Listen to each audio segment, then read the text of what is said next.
mak bapak kita ni suruh kita pastikan ada degree je. Kadang-kadang tu uh, yelah orang bagi feedback apa semua kan. Kadang-kadang dia tak minat pun nak belajar kan. Tapi dia minat benda lain ataupun dia ada bakat dekat tempat lain lah. Tapi dia dipaksa juga pergi. Dan akhirnya dia fail dan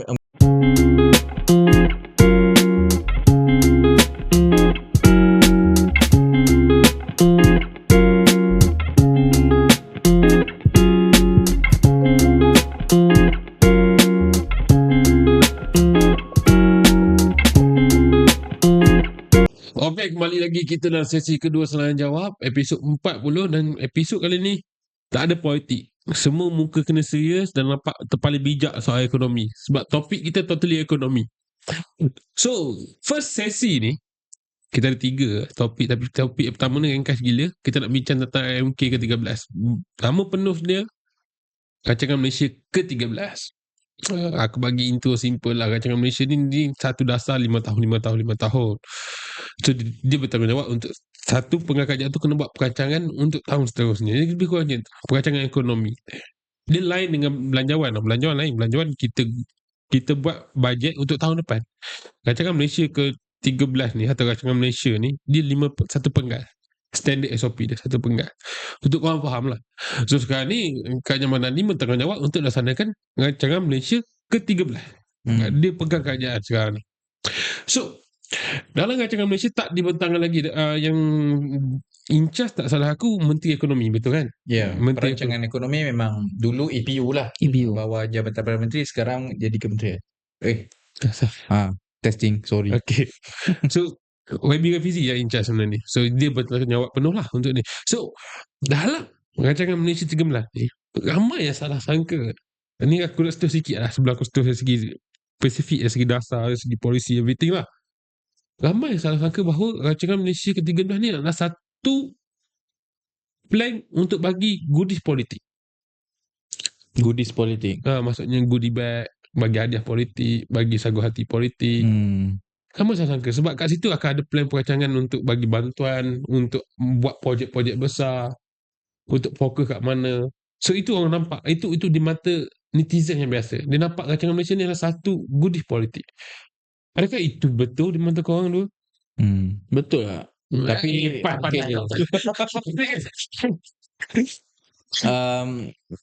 tapi soalan tu kalau nak jawab, apa yang Rafizi cakap, RMK kali ni bukan macam RMK sebelum ni. RMK kali ni adalah kita buat daripada kanvas kosong. Maksudnya kita akan buat jelajah dulu. Kita akan pergi namanya Madani Mendengar. Nama tu macam tak apalah, biar nak judge kan. Tapi dia akan dengar dulu semua, pergi jumpa macam-macam orang swasta, town hall.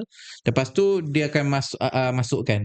Cuma kau pernah pergi town hall belanjawan mana-mana tak? Ataupun kau sebagai student kan, mesti kau pernah jumpa menteri-menteri. Kau yang suka tak gambar menteri? Tak ada, aku tak pernah. Tak ada. Tapi kalau orang-orang ni jumpa menteri, biasa dia akan minta nak bantuan, nak duit tambahan, nak bas, nak infra tambahan yang kecil-kecil lah. Orang tak pernah cakap boleh tak YB tolonglah rasionalisasikan subsidi supaya kita boleh selamatkan negara kita. Tak ada lah kan. Cuma mungkin itu cabaran dia lah. Tapi sebenarnya, so kalau nak jawab soalan, kalau tanya orang apa, orang akan cakap benda tu. Sebab orang tak kisah tentang kesan atas kesan sangat tau.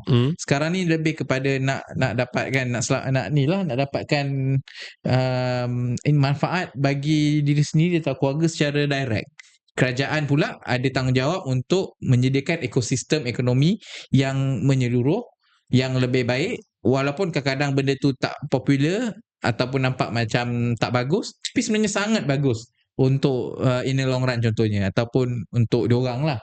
Walaupun faham ada macam bapak kita lah, bapak kita marah kita kan, kita rasa bapak kita benci kita, padahal benda tu sebenarnya untuk masa depan kita, untuk masa depan kita macam tu lah. Tapi tak sukalah guna bapak-bapak, kerajaan lah, bapak-bapak lah kan. Tapi nak jawab soalan tu, sebenarnya tak semestinya Kalau kerajaan bagi bantuan, tak tahu pandangan aku lah. Amir dia lawyer, dia ada pandangan lagi hebat lah. Tak, Saya sama je. bawa back orang je. Okay. Kalau nak bagi bantuan apa semua, kalau benda tu boleh bagi jadi bagus tau. Sebab okay, kalau kita tengok pun sekarang ni underemployment dengan unemployment okay, tapi underemployment sangat teruk sebab gaji stagnan daripada tahun sebelum tak masuk milenium baru, sebelum tahun 2000 sampai sekarang tak banyak meningkat, tapi kos sara hidup meningkat. Dan benda ni susah lah nak betulkan. Ada orang kata, oh kenapa kerajaan tak pergi ke pergilah masuk firm Amir ni, ugut bos dia, naikkan gaji sekarang. Tak boleh lah, sebab dia ada market dia lah kan. Kalau tak, burst lah, habis lah operasi firm atau kita panggil apa, kilang tu tak boleh nak operate. Cost overhead dia. Kalau tiba-tiba nak suruh ugut naikkan juga kan. Jadi sekarang ni apa yang kerajaan kena buat? Kerajaan terpaksa betulkan dari segi pasaran buruh tu. Dia kena reform. Sebenarnya aku dah lupa aku nak cakap apa. Jadi bila apa tadi point dia? Poin aku faham. Aku faham poin kau. Kerajaan tak boleh nak fokus. Tapi soalan aku adalah kenapa orang nampak IMK ni menjadi macam senjata politik untuk menang. Itu okay. Orang nampak macam okay, aku dah dapat dah. Okay. Sepatutnya lah dalam ekonomi, tak tahulah sama ada kita bagi handout ke orang atau kita tak bagi handout ke orang, benda itu perlu dibuat berdasarkan perkiraan ekonomi, bukannya manfaat politik. Of course lah, politik ni sepatutnya secondary lah. Maksudnya kalau kita bagi kat orang again, kita bagi bantuan tu sebab kita dah tahu gaji dah lama tak naik, dah 20-30 tahun gaji stagnan. Lembaga jurutera cakap 1/3 daripada gaji graduan muda bawah 2,000.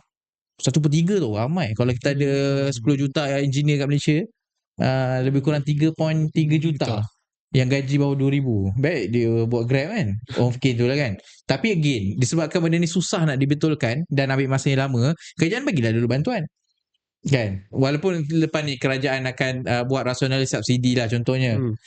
Kerajaan terpaksa tarik blanket subsidi RON 95, tapi subsidi tu masih kena bagi sebab dalam memikirkan keadaan sekarang ni kos sara hidup dia tak berapa baik. Kena cakap terus lah, tak boleh lah mentang-mentang kita kerajaan semuanya dah baik, semua rakyat bahagia. Tak adalah, keadaan tu bukan senang nak ubah, tapi untuk sementara memanglah kena bagilah.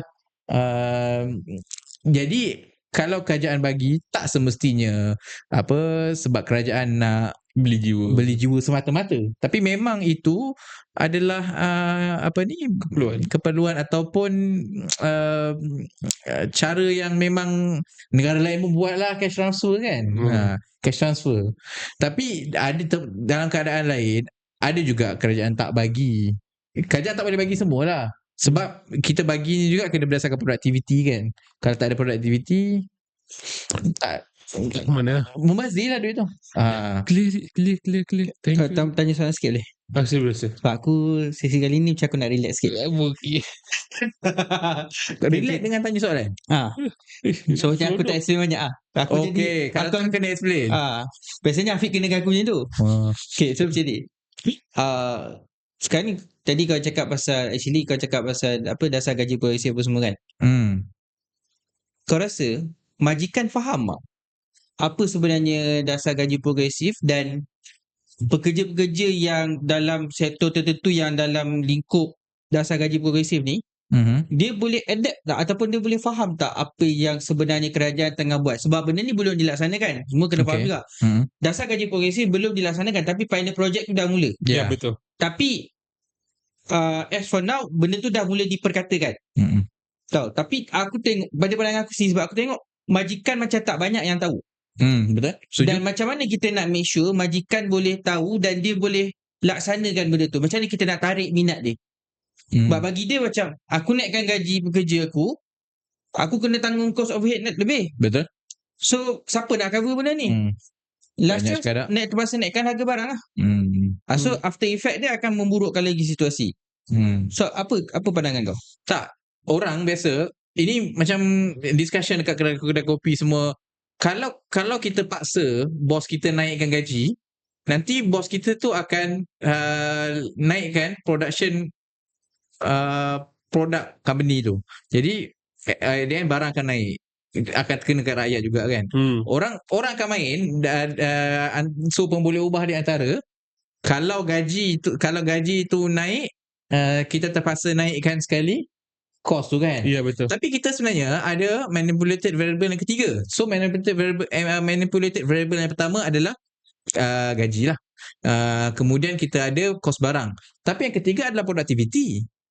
Banyak benda bila kita buat dalam seharian, kadang-kadang kita boleh maksimumkan production kita dengan utilize ataupun maximize production tu, tapi dia dibuat dalam keadaan yang tak optimum. Contohnya, kalaulah kita ada kedai nasi goreng lah, contoh kan, instead of kita ada satu pekerja, dia boleh buat dia boleh goreng 10 kali nasi goreng dalam masa 5 jam, tak tahulah kan, contohnya kan. Tapi kalau kita ada mesin sebagai contohnya, kita boleh gandakan 2 ke 3 kali ganda. Sebab dia ada dan masa sama dia ada mesin lain yang tolong. Jadi production tu boleh ditingkatkan 2-3 kali ganda. Bila production meningkat, barang yang dijual tu lebih banyak. Jadi inilah yang berlaku dekat banyak negara-negara lain. Macam orang tanya, oh kenapa Singapore tu lagi kaya lah? Singapore punya production rate 3 kali ganda 3 kali ganda daripada kita. Orang sama aja, manusia sama aja, ada hidung, pakai spek, tidur ada 24 jam. Tapi macam mana? Cuma benda tu sebenarnya ialah cakap mudah lah kan. Jadi dasar gaji progresif juga dalam di peringkat permulaan memang menawarkan, kalaulah kamu ambil insentif ni, kita ada sistem untuk tingkatkan produktiviti pekerja, mula dari pekerja lah. Tapi lagi bagus kalau secara keseluruhan lah, mesin ke sistem ke apa ke. Dan sebenarnya kekayaan tu boleh dicipta dengan lebih banyak. Macam kita pun lah, apa nak bagi contoh tentang kita lah. Contohlah kita edit kamera, belajar kan. Kita kadang-kadang belajar setengah jam, lepas tu dah penat. Sebenarnya kita boleh je push belajar sejam atau belajar 2 jam. Itulah kita tingkatkan produktiviti kita lah. So maksudnya semestinya kita naikkan gaji, barang akan naik. Kita kena usaha supaya production kita juga meningkat. Dan inilah yang antara benda yang penting dalam reform pasaran buruh kita sekarang ni. Sebab kadang-kadang banyak berlaku pembaziran resources, ataupun mungkin benda tu di-run secara optimum lah. Kan ada meme dekat TikTok cakap kan, yang suara pekerja di Asia Tenggara antara yang paling banyak mengulau, bukan menghabiskan menghabiskan masa dengan pura-pura busy, tetapi tidak melakukan perkara produktif. So memang ada je situasi di mana orang terpaksa pura-pura busy sebab kadang-kadang kerja tak bagi. Jadi sebenarnya senario tu lagi banyak tau. Kita tak utilize, kita tak maksimumkan apa-apa aset atau capacity tu untuk menjana kekayaan yang lebih banyak. Tapi benda yang reform tu besar lah. Dia bukan setakat dekat kat manusia, dekat mesin dia. Samalah kalau macam kita guna aircon lah contoh kan. Kalau aircon tu dah berhabuk lama, dia terpaksa dia punya capacity tu tak penuh sebab dengan habuk semua. Samalah macam kita run business, actually dia panjang berulang-ulang. Ya, tapi untuk jawab tadi, dia ada pembuli ubah yang ketiga lah, iaitu productivity. Cuma yalah, bukannya senang supaya tercakap lah kan.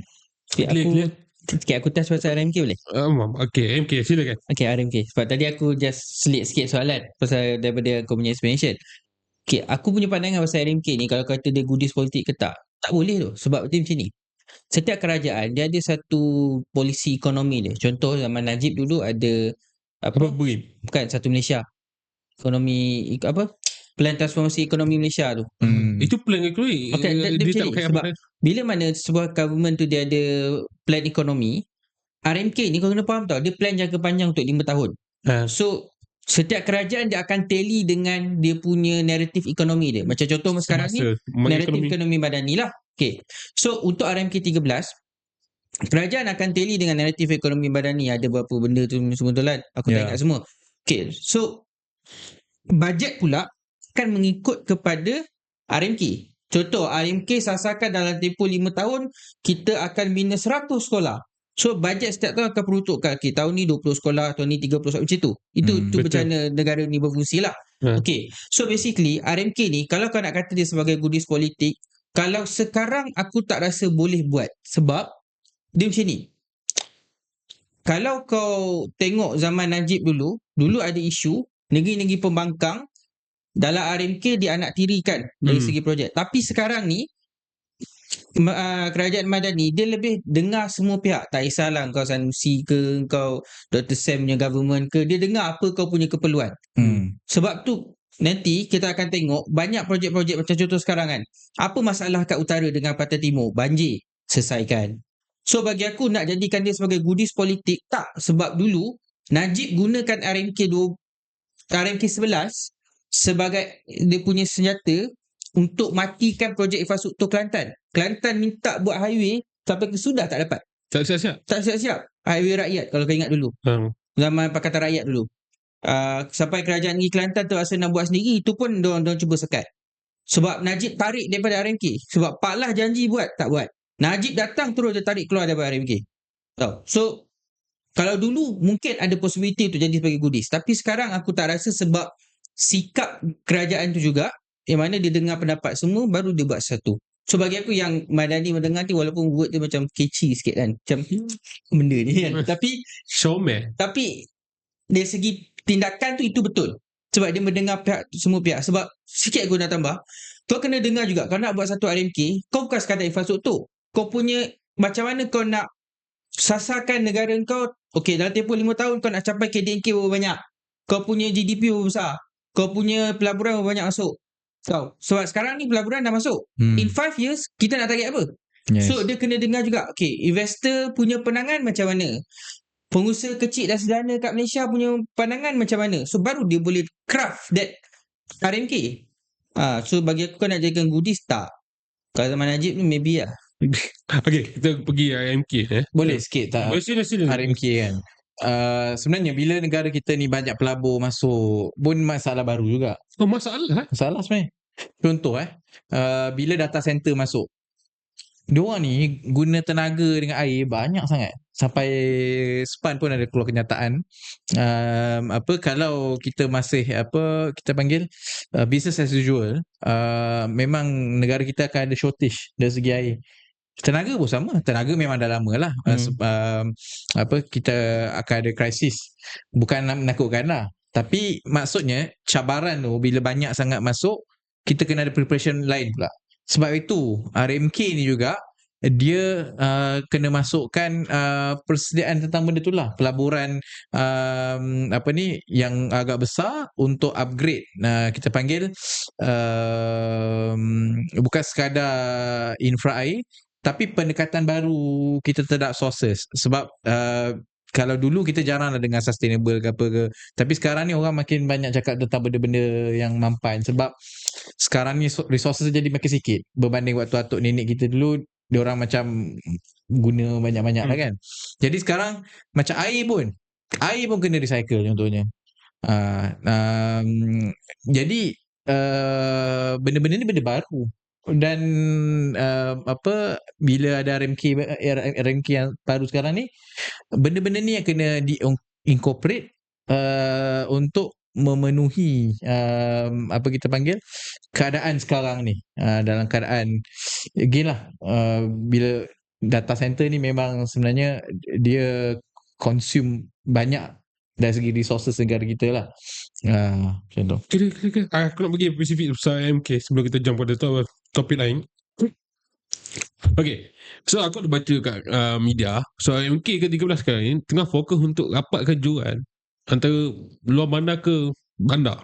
Maksudnya pendapatan KNK. Maksudnya yang bahasa mudah tu aku semua orang faham adalah kalau kita pergi luar bandar sikit, Terengganu, Kelantan, tapi tak masih sebagai bandar.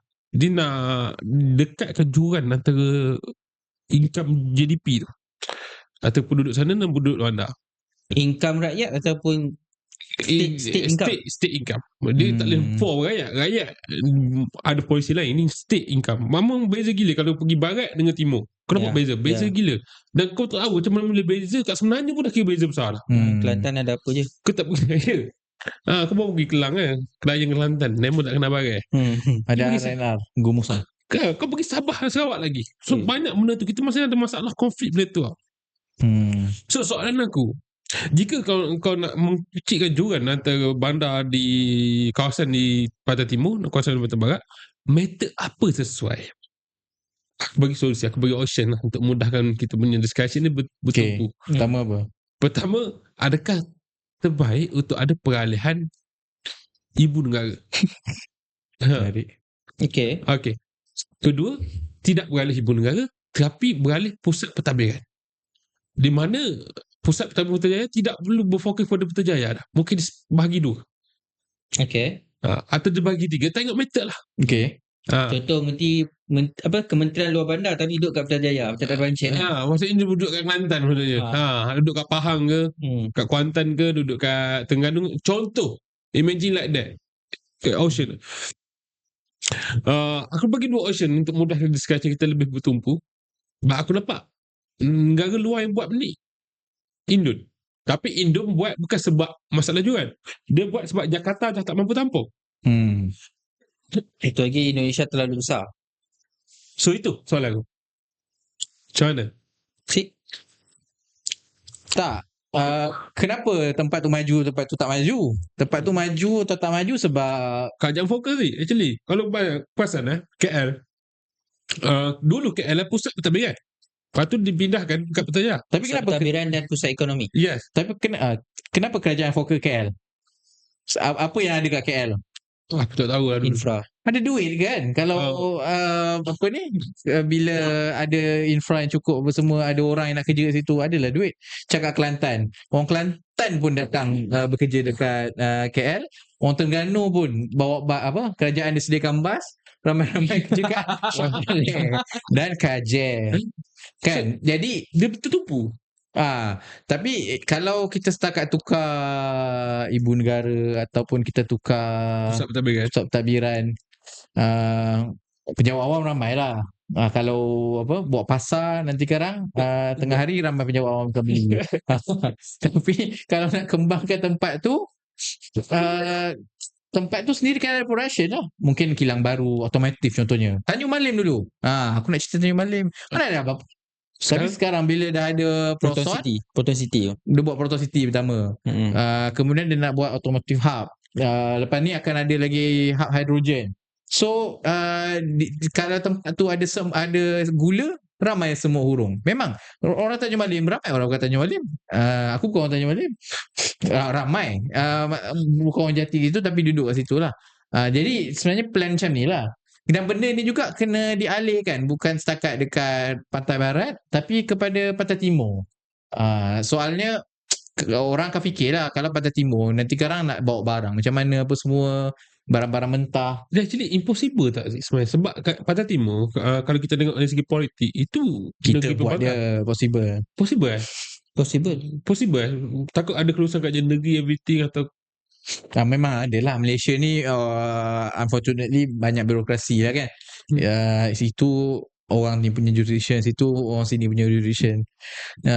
Tapi yelah, kalau jadi kerajaan juga mungkin Pantai Barat ni dalam keadaan dah sedia maju, ada ruang-ruang lagi yang boleh nak dimajukan, senang.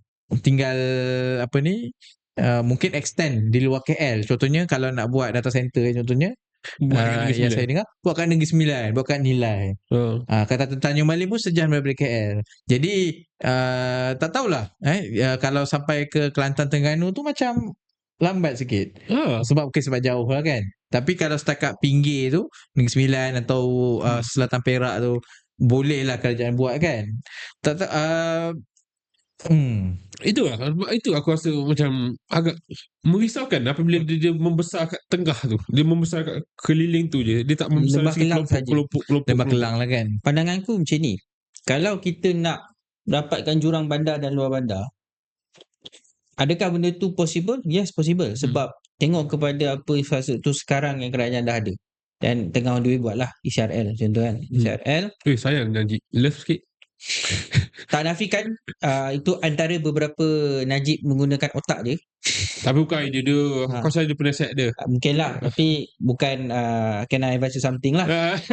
Okay. So bagi aku kalau kita nak bangunkan luar bandar, nak dapatkan jurang, pertama sekali kita kena ada infrastruktur yang boleh tarik pelabur.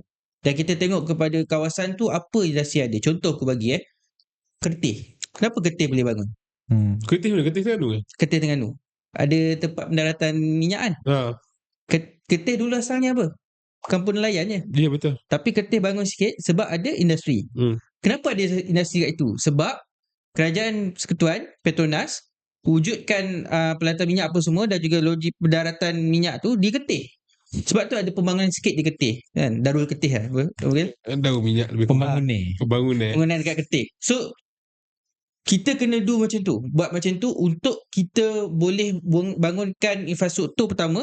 Bila dah ada infrastruktur, contohlah kau nak buka satu syarikat R&D dekat Kelantan, R&D makanan, tapi air pun macam teh tarik, buat apa kau nak buka R&D kat situ? So isu-isu macam tu kau kena settlekan dulu, dan baru kita boleh tarik pelabur. Bila pelabur datang, kat situ ada peluang pekerjaan kan? Bila ada peluang pekerjaan, secara asasnya migrasi luar bandar ke bandar tu akan dikurangkan. Sebab contohlah kata aku orang Kelantan, contoh bukan ni contoh, aku orang Kelantan, aku kena pergi KL tu aku cari kerja. Kat Kelantan tak ada kerja. Tapi bila mana ada banyak peluang kerjaan dekat Kelantan, apa aku nak pergi KL? Aku dapat gaji lebih kurang sama. Memanglah KL mungkin 3,000, kat Kelantan mungkin 2,500. Tapi cost of living sana mahal, sini tak mahal. Betul aku stay Kelantan. Itu yang kerajaan kena buat. So bila mana benda tu berlaku, improve society dekat situ, GDP negeri pun akan naik. Sebab fokus rapatkan jurang adalah GDP negeri kan. So untuk naikkan GDP negeri, kena ada investment yang masuk dalam Negeri Pantai Timur berdasarkan komoditi setempat. Cuma silapnya dulu, kenapa kita tak buat daripada dulu? Sebab dulu zaman Najib dan sebelum-sebelum tu lah, banyak kerajaan-kerajaan negeri pembangkang ni dia anak tiri kan. Contoh Kelantan, zaman almarhum Tuan Guru dulu, jumpa loji gas dekat betul-betul perairan Kelantan.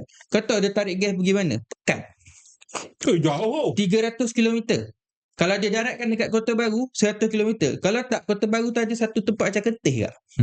Tapi benda tu Najib anak tiri kan orang Kelantan. Pekan faham kawasan dia. 300 km. Compare dengan Kota Baru 1 km. 16 bilion lebih Petronas spend. Nampak tak? Kenapa dulu kita tak boleh nak rapatkan jurang? Sebab kerajaan nampak dari sudut politik. But as for now, aku nampak macam contoh Datuk Suana apa, aku tengok dari segi naratif ekonomi dia tak main politik sangat lah dekat situ. Kalau tak, aku rasa Israel tu dia tak benarkan lajak sampai ke Sepadan Siam. IDN sampai ke plan asal dia. Tapi sekarang bila dia lajakkan ke Sepadan Siam, so kau ada connectivity sampai ke Sepadan Siam. So kau boleh improve darjah ketersampaian kat situ. And another thing is Sabah Sarawak. Sekarang ni kita tengok kerajaan negeri Sarawak, dia ada inisiatif sendiri. Sarawak hidrogen hidrogen punya import export tu kan.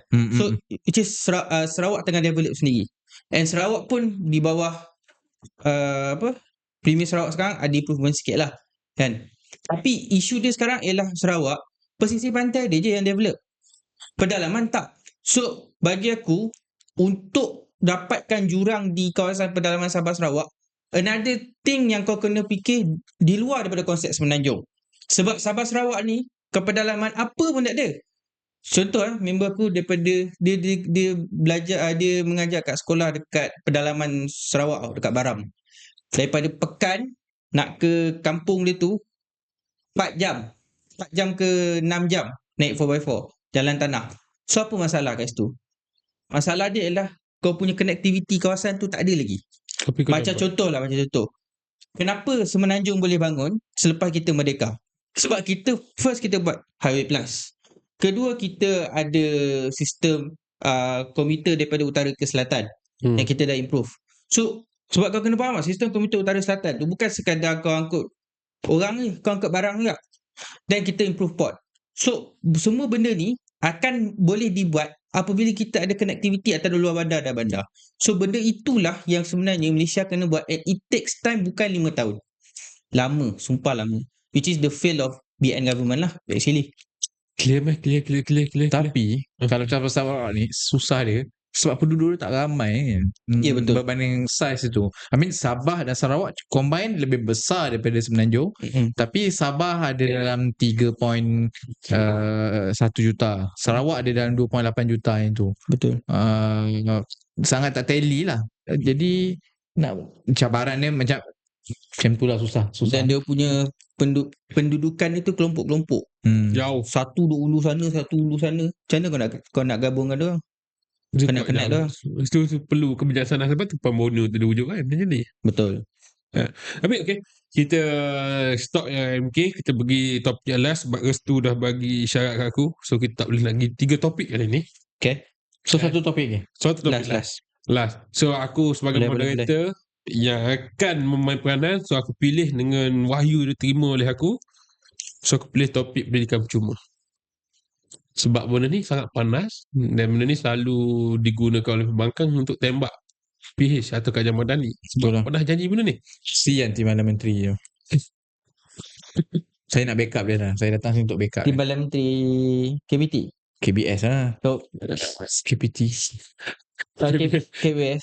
Oh. Okay. Dia percuma kan.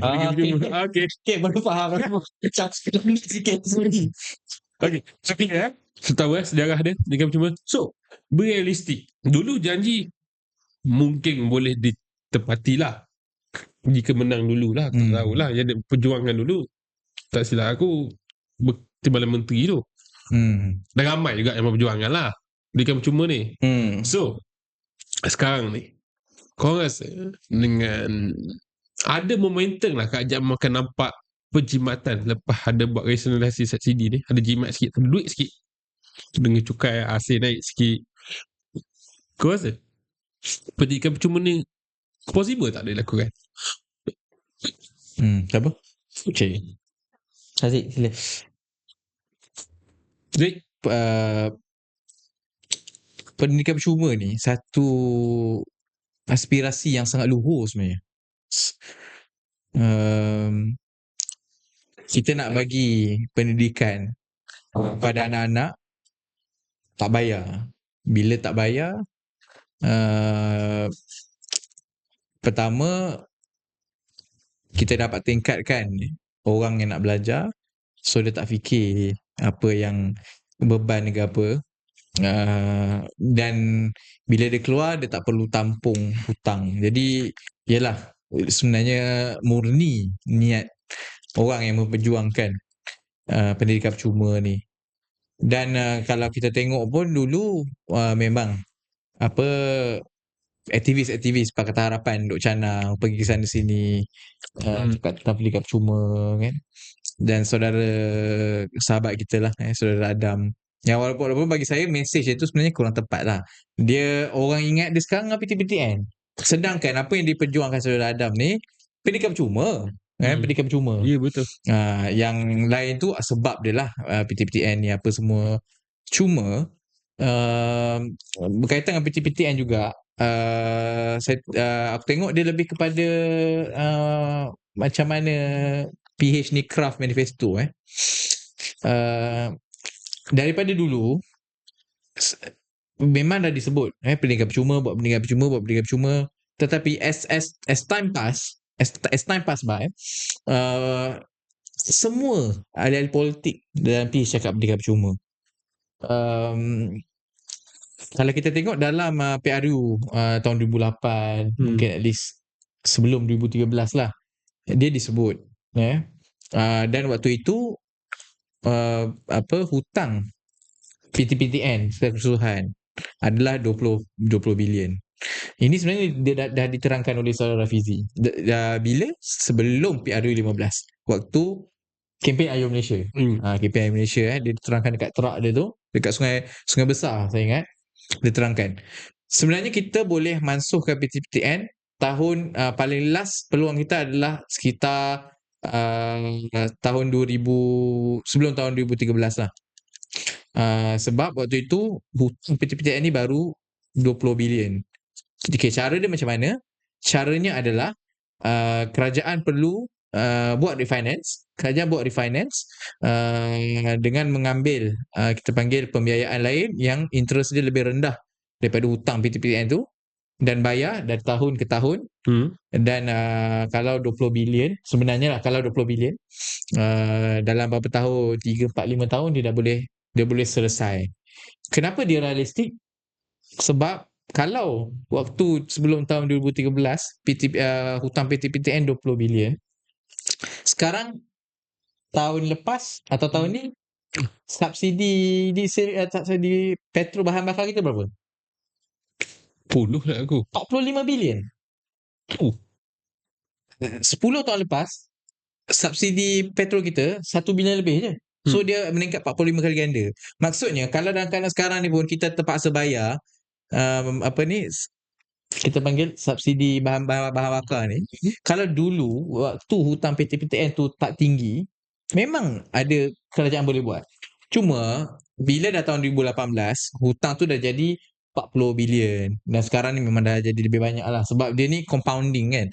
So dia orang hutang makin ramai orang tak bayar, dia lebih complicated. So bila keadaan di luar kawalan, kerajaan dah tak boleh nak hapuskan, rather than kerajaan pilih satu masa waktu dia masih belum banyak, kita hapuskanlah terus. Dan lepas tu dia dah takkan ada lagi, dia number tu dia takkan lagi compounding, dan kita boleh start fresh new.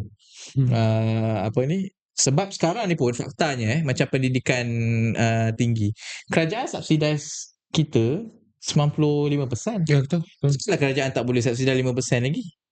Jadi idea dia macam tu lah. Cuma sekarang again 5% tu yang sekarang ni bila dikumpul-kumpul, dia jadi liability yang sangat-sangat besar lah, yang dah dalam keadaan kita terpaksa. Kena ingat, bukan kita sekarang, kita bukan nak hapuskan subsidi PTPTN, kita bukan masukkan hutang PTPTN saja.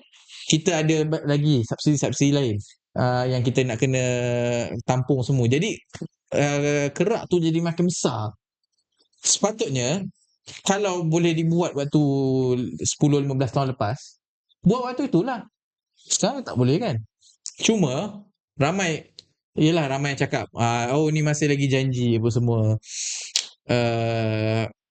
Banyak version berkaitan dengan PTPTN ni. Kalau saudara Fizi, sebenarnya by sebelum PRU 15 sepatutnya benda ni dah tak dijanjikan, sebab tak boleh buat. Even sebenarnya 2018 pun dah tak boleh buat dah.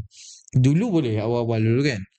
Cuma kalau kita tengok dalam manifesto ataupun ikrar pemuda, dia lebih kurang manifesto pemuda PH lah, dia masih lagi masukkan Pendidikan percuma untuk B40, which pada pandangan aku ialah masalah manifesto ni. Kalau berkongsi pengalaman, manifesto ni dia dibuat oleh sekumpulan orang lah, dan kadang-kadang dia tak ada masa yang mencukupi untuk go through semua stakeholder dalam parti, ahli parlimen lain ke apa ke. Dan kadang-kadang bila jadi kerajaan, terpaksa liability tu ditanggung. Dalam keadaan mungkin kadang-kadang manifesto tu dibuat secara tergesa-gesa, general statement lah, bukannya cakap apa berlaku kan. Jadi sebenarnya penjelasan yang paling wise adalah penjelasan bahawa sekarang memang tak boleh buat. Sebab bukan sebab gabung, sebab fiskal. sebab number tu dah besar sangat. Berbanding kalau contohlah, kalau kerajaan PH dapat jadi kerajaan awal kan, Pakatan Rakyat 2008 dapat Putrajaya, benda tu wajib lah, kena buat lah. Tapi kita pergi pendidikan percuma ni, pendidikan percuma ni sebenarnya banyak negara dah buat, tapi ada negara yang gagal dari segi talent dia. Jika pendidikan percuma dilaksanakan Malaysia, jika kita boleh buat lah dan kita mampu buat, macam mana kita nak make sure mahasiswa-mahasiswa dapat pendidikan percuma ni tak lari kerja luar negara? Betul. Talent dia biar ada, sebab kita dah bagi free education bro. Takkanlah aku invest kat engkau, tiba-tiba kau pergi majukan negara lain. Baik dari awal lagi aku cas kau 90%. 1% aku cas kalau kau nak pergi kerja kat Singapura. Kena buat ni kot, apa, pendidikan percuma bersasar. First, okay, sebelum Jadi tu macam scholarship ni. technical lah. Kalau bersasar ni dia akan jadi scholarship. Dia tak adalah bersasar ni, maksudnya apa ni, Fokus. dia boleh jadi macam apa, kita kenakan syarat. Dia kena adhere serta syarat lah kan. Kena buat ni, kena buat itu, dan kemudian barulah orang tu entitled untuk benda itu. Dia okay, sama macam apa ni, kerajaan nak bagi apa-apa bantuan lain lah.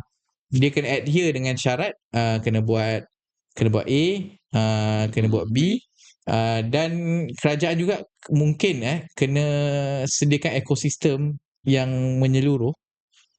Contohnya macam kalau contoh yang petty lah, kerajaan buat ni kan yang skim insan, IPR apa semua tu kan, dia jual dia suruh orang tanam cili, tapi cili tu kerajaan akan jualkan contohnya kan.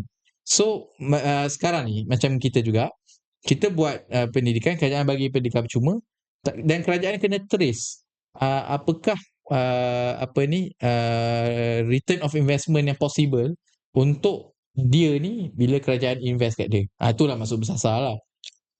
Contohnya orang tu ambil kos ini. Kos ni sebenarnya sangat top. Dan bila kos X ni sangat top, diperlukan negara, dalam keadaan negara ni sekarang banyak gila semiconductor lah, tengah boom, apa lagi kita panggil, data center apa semua. Jadi bila orang tu ambil kos ni, mungkin dia disubsidize full, tapi mungkin ada certain courses lain yang kurang sikit, dan dia tak bawa impak bagus pada ekonomi, mungkin terpaksa lah kerajaan compromise sikit, ataupun kurangkan, tak tahulah. Clear? Meh, aku pergi dengan kau. Ni soal serius. Ni melibatkan psikologi manusia lah. Aku baru nak hidup tenang. Meh. Ni segi data. Dekat Brazil ada buat pendidikan percuma. Tak dinafikan. Dia buat pendidikan percuma. Dapat 30% rakyat dia memang belajar. Peningkatan lah 30% tu. Tapi 60% fail. Gagal dari segi mata pelajaran tu. Maksudnya dia masuk pendidikan percuma, dia masuk belajar, dia tak perform.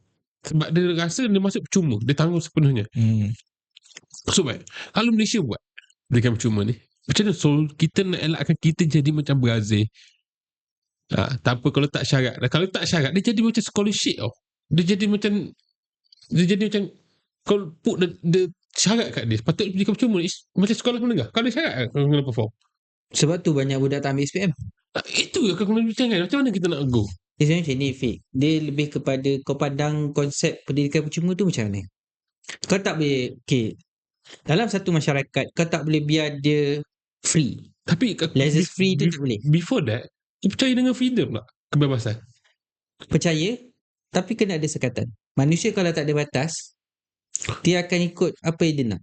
Jadi dia tanpa ada kawalan. Sebab tu dalam, okay, kita pergi benda-benda falsafah sikit lah. Sebab tu manusia ni kena ada agama. Agama tu sebagai benteng dia.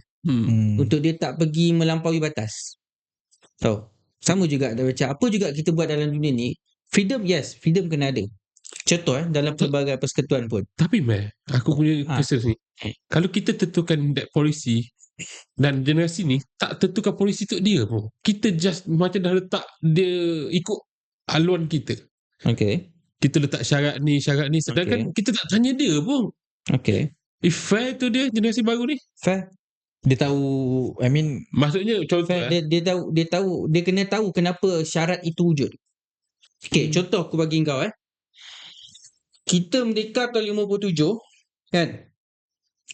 Kenapa dalam pelbagai persekutuan dulu ada kebebasan bersuara tetapi ada limitasi? Tengku Abdul Rahman tak tanya kita pun. Itu apa? Kebebasan kita okey ke dengan caranya tu? Okey sebab some things need to have a limit. Tak semua benda kau boleh lepaskan gitu. Kau kena ada limit. Macam aku cakap tadi lah. Sebab tu manusia ni kena ada agama sebagai dia punya benteng dia. untuk dia tak, sebab manusia ni kalau kau kontrol dia, dia akan melampaui batas. Sama juga dalam isu pendidikan percuma ni. Ya, kita tak nafikan pendidikan percuma tu hak setiap orang, terutamanya orang miskin. Bukan anak datuk kita pakai belfire kena ingat benda tu. Itu masuk soalan satu, kena bayar full. Itu kau kena bayar full. Kau tak ada hak pun dapat subsidi. Okey, so pendidikan percuma ni untuk orang susah itu adalah hak dia. Tetapi untuk pastikan dia appreciate peluang itu, kau kena letak syarat. Contoh, kalau dia fail, dia kena bayar full. Kalau I'm in charge, aku akan buat. Sebab itu cara untuk kita pastikan dia belajar sungguh-sungguh.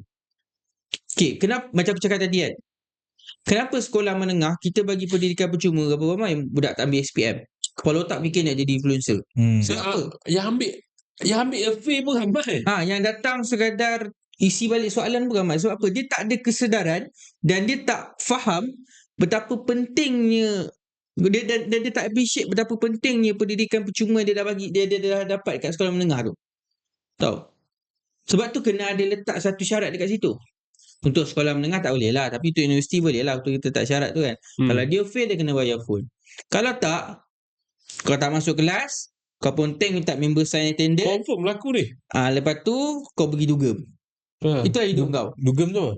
Kelab lah. Kelab. Oh ya ke? Sorry. UKM panggil dugem. Okay, itu apa yang akan jadi kalau kita tak letakkan syarat bagi aku. So pendidikan percuma, yes, hak, tapi kena ada limitasi kat situ. Okey, boleh bagi terus kembangkan lagi. Okey, kita nak bagi pendidikan percuma. Tapi adakah kita boleh kawal jenis pendidikan apa ataupun jenis apa ni stream mana yang mereka nak pergi? Okey, dia ada beberapa dua senario Pertama, macam setengah negara, contohnya Germany yang dapat degree ni less than 50% je. Maksudnya dalam 30 to 40%. 50% lagi ni mostly go kepada TVET atau Kemahiran kemahiran. Macam kalau kat Malaysia ni, mak bapak kita ni suruh kita pastikan ada degree je. Kadang-kadang tu yelah, orang bagi feedback apa semua kan. Kadang-kadang dia tak minat pun nak belajar kan. Tapi dia minat benda lain ataupun dia ada bakat dekat tempat lain lah. Tapi dia dipaksa juga pergi. Dan akhirnya dia fail dan menyebabkan resources negara tu terbazir kat dia lah. Second, PTPTN punya masalah ni. Kalau tengok PTPTN sekarang ni, kadang-kadang dia jadi lubuk buat duit untuk sekolah-sekolah ataupun universiti rumah kedai yang tak ada kualiti apa. College Pak Abu. Kat shop lot mana dah? Kat shop lot mana. Masalahnya lagi kadang-kadang dia ni scam orang tau. Ataupun kadang-kadang dia call mak-mak kita kat kampung lah kan. Tahniah, cik, anak cik dapat scholarship. Kan mak dia pun ya Allah happy dah. Rupanya kena bayar macam-macam. Kena tipu lah maksudnya. Dan benda ni macam seolah-olah macam ramai lagi yang kena. Tapi sejauh mana kita nak ada kontrol lah. Afiq? Itu aku pula okay, bagi aku benda ni satu kena letak satu limitation lah. Dari segi panduan. So setuju limitation. So kau setuju ada limitation? Bukan limitation. Aku tak setuju limitation. Aku faham kebebasan. Dan aku bersetuju point kau tu. Kadang-kadang untuk generasi ni kau kena catur dari awal. Tapi kalau kau jadi orang, kau rasa tak seronok lah sebab dicatur oleh dinosaur tua ni. Amal letak je polisi. Okay. Macam kita bis dengan polisi dasar ekonomi baru lah. Yang pernah dapat benefit pun tak pernah dapat impact dia. Kita rasa terkesan gitu kan. Walaupun dia ada benefit. So untuk ni, dia bukan limitation. Dia maksud kena hapuskan yang mana college-college yang tidak mendapat KPI atau guideline yang tertentu diletakkan oleh KPT. So untuk kau bina college dia ada guideline. So guideline tu sangat penting. Aku tengok ada influencer nama Azri Water, dia buat college water pun nama. Ada Azri Water, dia buat college nama dia. Lepas tu dia ajar selama 6 bulan. Dia ceritalah dekat podcast dia. Aku selevel ini influencer Malaysia sekarang dah boleh buat college dah. Itu aku risau. Kerisauan aku lah tidak ada guideline atau tidak ada pemantauan SOP tu. Kena ada benda tu supaya semua tu boleh ditengok dalam website KPT mana college-college swasta yang lulus bawah Malaysia yang diiktiraf. Itu pandangan aku. Sebab korang on the spot suruh aku jawab. Aku moderator. Wah, cop diri. Okay. Aku, Nampak Afiq macam mana sebab aku dah tak prepare tu. Tiba-tiba tu aku jawab. Okay, itu. So, Mac, kau Okay. ambil jawapan aku. Kau jangan ambil jawapan Pertama aku. tadi pasal PTPTN kan, yang dengan college yang shop lot kan. Satu kita soalan pasal apa? Pasal state atau kerajaan menetapkan kota. Group ni kena ambil vocational je. Group ni kena ambil degree. Okay. Atau kita biar bebas je. Tapi aku suka bebas. Aku percaya pada freedom. Pandangan aku macam ni. Kalau untuk, sebab dia akan efek kepada future manusia tu lah. Contoh kalau kita salurkan dia kepada satu benda yang tak berada dalam minat dia, dia akan burn lah. Dia akan habis gitu. So bagi aku penyelarasan itu kena ada daripada sekolah menengah. Dia nak pergi bidang mana? Tahu, kalau dia dah contohlah daripada sekolah menengah, cikgu dapat detect dia ni minat bidang vocational, tarik dia pergi vocational. Cuma kita juga kena berdepan dengan mindset ibu bapa yang anggap ni, aku bukan nak merendahkan, tapi benda ni reality. Vocational is second tier, degree is a first tier. Bagi aku tu mindset sangat salah. Sebab kalau kau keluar pergi market, budak vocational punya gaji bukan kecil-kecil anak tau. Boleh tahan tau. Most of them lagi tinggi gaji daripada starting engineer pun kadang-kadang. Betul. And that's a fact yang korang kena faham. So kalau dia nak pergi ke mana-mana, itu hak dia. Tetapi untuk make sure resources kerajaan tidak membazir, kerajaan kena ada satu sistem untuk menilai budak ni daripada sekolah menengah. Sebelum dia masuk, kita dah tolong dia pergi ke jalan mana dia nak, supaya dia tak salah pilih masa dia masuk belajar. Itu yang pertama. Yang kedua, yang pasal college-college dekat shop lot ni, sekarang ni memang banyak. Bagi aku, macam contoh kita dekat Universiti Awam bawah KPT. Swasta bawah siapa? KPT juga, tapi diorang atas lain lah. Bawah atas lain Tapi kan? maksudnya KPT ada jadi registrar lah untuk registrar kan. Okay, so basically KPT dia kena, bagi aku lah, dia kena ada satu badan pemantauan kualiti macam kita punya degree ada MQE apa semua kan. So untuk memantau kolej-kolej yang wujud ni, kalau dia betul-betul provide pendidikan, contoh kolej tu dia memanglah shop lot, tapi dia provide kemahiran vocational yang bagus lah, yang baik kan. Takkanlah kita nak suruh dia tutup. So basically memang kena ada satu jawatan kuasa ataupun badan penguasa yang ada kuasa untuk menilai kualiti kolej-kolej ni. Yang mana tak okey tutup, yang mana okey maintain, walaupun dia dekat shop lot. So tu pada pandangan aku lah, penilaian pada kualiti tu penting. Okay, gang. Kita punya technical dah kata dia kena stop. Sebab dia kata dia lapar. Dia makan nasi lemak lepas ni. Okay. So, izinkan kan? Boleh. Izinkan, tapi before kita tutup, thank you kepada Haziq kerana sudi datang. Thank you sangat-sangat Haziq, luangkan masa. Walaupun soalan daripada kita orang agak random kadang-kadang. Thank you Haziq, thank you datang. Dan untuk pendengar di luar sana, teruslah support soalan jawab. Dan yang mana nak datang, nak beritahu, tolonglah promote produk saya. Saya ada jual Cokoja. Cokoja saya nama produk dia Amir Samad. Boleh datang, tak ada masalah. Boleh. So nak marah kenapa? So boleh je. Boleh contact kita punya admin, atau boleh email kita, atau boleh komen dekat kita punya YouTube atau kat kita punya social media. Korang kalau nak senang, korang komen je dekat kita punya social media, kat TikTok ke, dekat YouTube ke. Nanti admin kita contact. Nanti admin kita akan reply dan kita akan contact untuk dapatkan korang punya barang. Contoh korang jual makanan ke apa ke, sambil-sambil kita promo, kita makan. Macam tu lah. Ubat kuat tak boleh sebab semua tak kahwin lagi. Ubat kuat tak boleh makan. Benda-benda yang tak boleh dijual, contoh ubat kuat, vape, tu semua tak boleh lah. Makanan yang lain semua boleh, pakaian ke. Okay. Nice. So jumpa lagi minggu depan. Bye bye. Thank you.